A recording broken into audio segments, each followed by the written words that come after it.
प्राकृतिक आपदाओं से निपटने के लिए दुनिया भर के वैज्ञानिकों ने कई प्रयास किए हैं और कई मायनों में ये प्रयास सफल भी रहे हैं। लेकिन कई बार ऐसा भी देखा गया है कि बड़े से बड़े प्रयास भी वो मूल रूप नहीं ले पाते जिससे पृथ्वी पर हो रही घटनाओं की सटीक उनका पता लगाया जा सके कि ये घटनाएं आखिर कैसे और क्यों हो रही हैं। ऐसे में अंतरिक्ष से पृथ्वी पर नजर रखकर सटीक जानकारियों को जुटाना और सही आकलन के जरिए प्राकृतिक चुनौतियों से निपटने के लिए इसरो और नासा ने एक महत्वपूर्ण कदम उठाया है। इसरो और नासा ने मिलकर एक ऐसे मिशन की तैयारी की जिसमें वर्षों लग गए।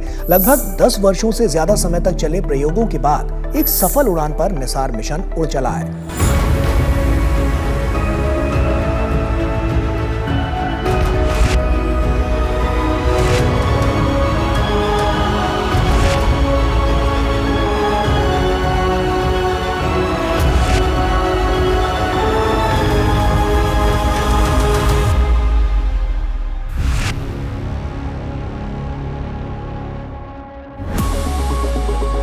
क्या है ये Nisar mission? NASA ISRO synthetic aperture radar यानी कि निसार मिशन इसरो और नासा का पहला संयुक्त सैटेलाइट है जिसे इसरो के GSLV F-16 रॉकेट द्वारा 30 जुलाई को शाम 5:40 पर श्रीहरिकोटा स्थित सतीश धवन अंतरिक्ष केंद्र से प्रक्षेपित किया गया। GSLV F-16 rocket Nisar mission के अंतर्गत सैटेलाइट को 98.40 के झुकाव के साथ 743 किलोमीटर की सूर्य समकालिक कक्षा में प्रक्षेपित करेगा, जिसके जरिए ये सैटेलाइट पूरे विश्व का स्कैन करेगा और 12 दिनों के अंतराल पर हर तरह के मौसम और दिन और रात के आंकड़े प्रदान करेगा। इसके अलावा पृथ्वी की सतह की निगरानी के साथ साथ भूकंप, बाढ़, भूस्खलन, ग्लेशियरों के पिघलने जैसी प्राकृतिक आपदाओं की सटीक और बेहतर पूर्वानुमान लगाएगा। इस उद्देश्य के साथ निसार मिशन को लॉन्च किया गया है, जो कि अब तक के सबसे महंगे पृथ्वी अवलोकन मिशनों में से एक है, जिसकी कुल अनुमानित लागत लगभग $1.5 बिलियन है। Nisar NASA ISRO synthetic aperture radar नाम की सैटेलाइट करीब 2300 kg की है और ये धरती से ऊपर 746 किलोमीटर की पोजीशन पर डिप्लॉयड हो चुकी है। अब इसकी एक्टिविटीज़, उसके रडार के खुलने की, इसके एंटीना के खुलने की एक्टिविटीज़ होंगी। इसकी पेक्युलरिटी ये है कि इसमें L बैंड का सार रडार है जो कि अमेरिका ने बनाया है और S बैंड का सार रडार है जो कि इंडिया ने बनाया है और दोनों देशों ने इंटीग्रेट करके इसको बनाया है। इसकी मेन सैटेलाइट बस यानी कि प्लेटफॉर्म इंडिया का है और जैसा कि आपको मालूम ही है, इसको GSLV F-16 द्वारा 30 जुलाई को लॉन्च किया गया। अब ये सैटेलाइट करेगी क्या? ये सैटेलाइट, अगर मैं एक लाइन में कहना चाहूँगा तो ये सैटेलाइट का काम है अर्थ का, भूमि का हेल्थ का मॉनिटर करना। और हेल्थ मॉनिटर करने का मतलब इसकी आइस शीट जो है उसको मॉनिटर करना, यहाँ पर लैंडस्लाइड या भूस्खलन के जो खतरे हैं उसको मॉनिटर करना, समुद्र को मॉनिटर करना, यानी कि जो भी चीज़ें डिजास्टर मैनेजमेंट में, अर्थक्वेक्स के लिए और धरती की हेल्थ के लिए जो है उसको मॉनिटर करेगी। ऐसे में दूसरा सवाल आता है कि अंतरिक्ष में कैसे काम करेगा ये सैटेलाइट। लगभग 2392 किलोग्राम वजनी निसार एक अनूठा पृथ्वी ऑब्जर्वर सैटेलाइट है और 2 अलग अलग आवृत्ति वाले सिंथेटिक अपर्चर रडार यानी कि जिसे SAR में पृथ्वी की निगरानी करने में मदद मिलेगी। निसार मिशन दोनों एजेंसियों यानी कि इसरो और नासा की तकनीकी विशेषज्ञता का संयोजन करता है, जिसमें नासा ने L band synthetic aperture radar, एक उच्च गति दूरसंचार उपप्रणाली, GPS रिसीवर और एक तैनात करने योग्य 12 मीटर का अनफ्यूरेबल एंटीना प्रदान किया है। इसरो की बात करें तो इसरो ने अपनी ओर से S बैंड SAR पेलोड, दोनों पेलोड को समायोजित करने के लिए अंतरिक्ष यान बस, GSLV F-16 रॉकेट और सभी संबंधित प्रक्षेपण सेवाएं प्रदान की हैं। मतलब कि इस मिशन में कुछ तकनीक और चीजें नासा द्वारा तैयार की गई हैं और कुछ तकनीक और चीजें भारत के इसरो द्वारा तैयार की गई हैं, जो साथ मिलकर अंतरिक्ष में सैटेलाइट को पहुंचाने में और वहां से पृथ्वी का अवलोकन करने में मददगार साबित होगी।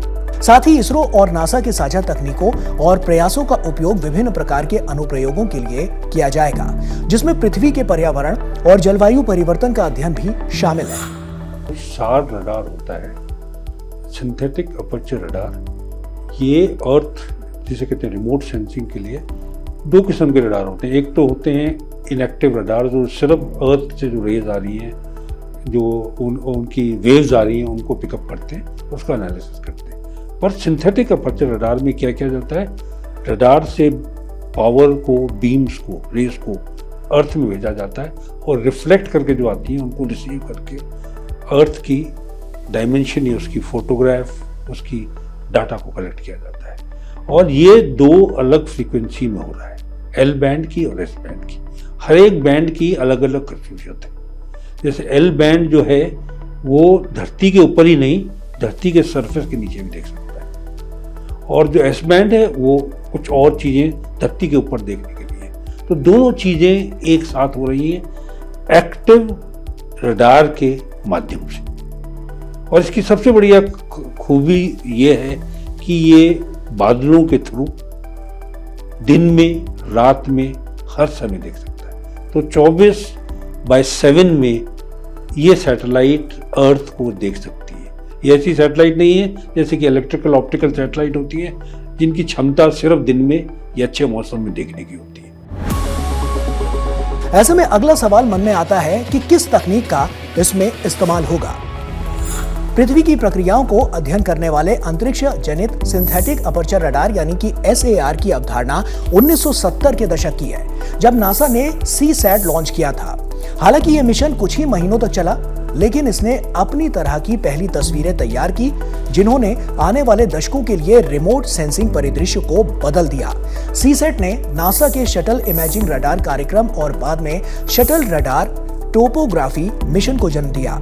निसार मिशन में इस्तेमाल होने वाली प्रमुख तकनीकों की बात करें तो इसमें सिंथेटिक अपर्चर रडार यानी कि SAR, डुअल फ्रीक्वेंसी रडार, बड़े एंटीना, ऑल वेदर क्षमताएं, पृथ्वी की सतह की 240 किलोमीटर चौड़ी इमेजिंग जैसी उन्नत तकनीक इसमें शामिल है, जिससे बारीक से बारीक जानकारियां भी मिल पाएंगी। और ऐसे में अब सवाल आता है कि निसार मिशन से प्राप्त डेटा का आखिर क्या होगा। इस मिशन से मिलने वाला डेटा इस पूरी पृथ्वी को संरक्षित करने में बहुत काम आएगा। यह डेटा उत्पाद मिशन के विज्ञान केंद्रीय क्षेत्रों, पारिस्थितिकी तंत्र, क्रायोस्फीयर और ठोस पृथ्वी के उपयोगकर्ताओं की आवश्यकता के अनुरूप होंगे। साथ ही मिट्टी में नमी और जल संसाधन निगरानी जैसे बुनियादी अनुसंधान के अलावा भी इनके कई उपयोग होंगे। प्राप्त डेटा को आसानी से सुलभ बनाया जाएगा और डेटा कैपेसिटी को देखते हुए इसे प्रोसेस और स्टोर किया जाएगा, जिससे कभी भी आसानी से डेटा को एक्सेस किया जा सके और ज्यादा से ज्यादा जानकारी हासिल की जा सके। ऐसे में सवाल आता है कि निसार पृथ्वी के बारे में हमारी समझ को आखिर कैसे बेहतर बना पाएगा। देखा जाए तो पृथ्वी पर कई बार ऐसी घटनाएं हुई हैं जिनके संकेत या तो अचानक से मिले हैं या समय रहते नहीं मिल पाए हैं, लेकिन वैज्ञानिकों की सूझबूझ और प्रयासों ने ऐसी घटनाओं से निपटने के लिए निरंतर प्रयास किए हैं, क्योंकि वैज्ञानिकों का मानना है कि पृथ्वी की सतह कभी नहीं बदलती। कुछ मायनों में सतह छोटी और सूक्ष्म होती हैं और कुछ मायनों में विशाल। ऐसे में निसार के जरिए हर हफ्ते इस बदलाव को मापा जा सकेगा और प्रत्येक पिक्सल, जो कि एक टेनिस कोर्ट के लगभग आधे आकार के क्षेत्र को तस्वीर के जरिए कैप्चर करेगा, जिससे पृथ्वी की लगभग सभी जमीनी और बर्फीली सतहों की इतनी बार और छोटे पैमाने पर तस्वीरें लेने से उस जगह की बारीक से बारीक जानकारी महत्वपूर्ण डेटा के रूप में संरक्षित की जा सकेगी। निसार मिशन को अन्य पृथ्वी मिशनों से अलग आखिर क्या बनाता है? दरअसल निसार मिशन बाकी अन्य मिशनों से अलग है, क्योंकि इसकी विशेषताएं अलग हैं।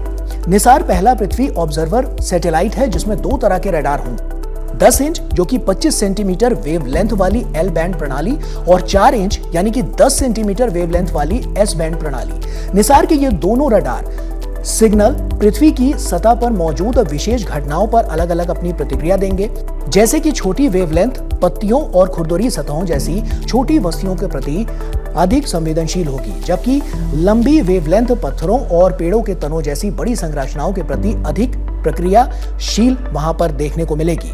इसीलिए निसार के दोनों रडार सिग्नल पृथ्वी की सतह पर मौजूद विशेष चीजों की बारीकियों पर अलग अलग अपनी अपनी प्रतिक्रिया देंगे। प्रत्येक सिग्नल किस चीज के प्रति संवेदनशील है या नहीं, इसका लाभ उठाकर शोधकर्ता अलग अलग वेवलेंथ वाली समान विशेषताओं का अवलोकन करते हुए किसी भी रडार की तुलना में अधिक व्यापक श्रेणी की विशेषताओं का अध्ययन कर सकते हैं, जो कि बाकी मिशनों से इसे अलग बनाता है। ये टेक्नोलॉजी जो है, हालांकि कहने के लिए तो ये 1970 की टेक्नोलॉजी है, आज के दिन में ये अर्थ को मॉनिटर करने की सबसे मॉडर्न टेक्नोलॉजी है। सेकेंडली, एक नई कोशिश की गई कि 2 अलग किस्म के रडार्स का इस्तेमाल किया गया है। तीसरी, ये 2 देशों के बीच की टेक्नोलॉजी का एक कोऑर्डिनेशन और कोऑपरेशन। इसका जो डाटा है, जो कि ओपन एंडेड होगा, कहने के मुताबिक सिर्फ भारत और अमेरिका के लिए नहीं, पूरी दुनिया के लिए। इस डाटा को साइंटिस्ट पूरी दुनिया में एनालाइज कर पाएंगे और आइस शीट को देखने के लिए, ग्लोबल वार्मिंग के जो इम्पैक्ट है उसको देखने के लिए, और डिजास्टर अवॉइड करने के लिए, अर्ली वार्निंग के लिए इतनी सूक्ष्म और इतनी बढ़िया सैटेलाइट अभी तक दुनिया में नहीं बनी। बरसों से पृथ्वी पर होने वाले हर एक घटनाक्रम पर वैज्ञानिकों द्वारा उठाए गए अहम कदमों के जरिए बेहतर परिणाम मिले हैं। निसार मिशन के सफलतम प्रयास के जरिए इसमें और 4 चांद लग जाएंगे। साथ ही धरती पर होने वाली हर एक घटना पर भारत की नजर होगी, और तो और इसरो और नासा के साझा अभ्यास से किसी भी तरह की आपदा से निपटने के लिए सटीक और सार्थक जानकारी समय से पहले मिल सकेगी और भविष्य में होने वाले घटनाक्रम के लिए तैयार रहने, शोध करने या बेहतर निर्णय लेने में बहुत मददगार साबित होगी।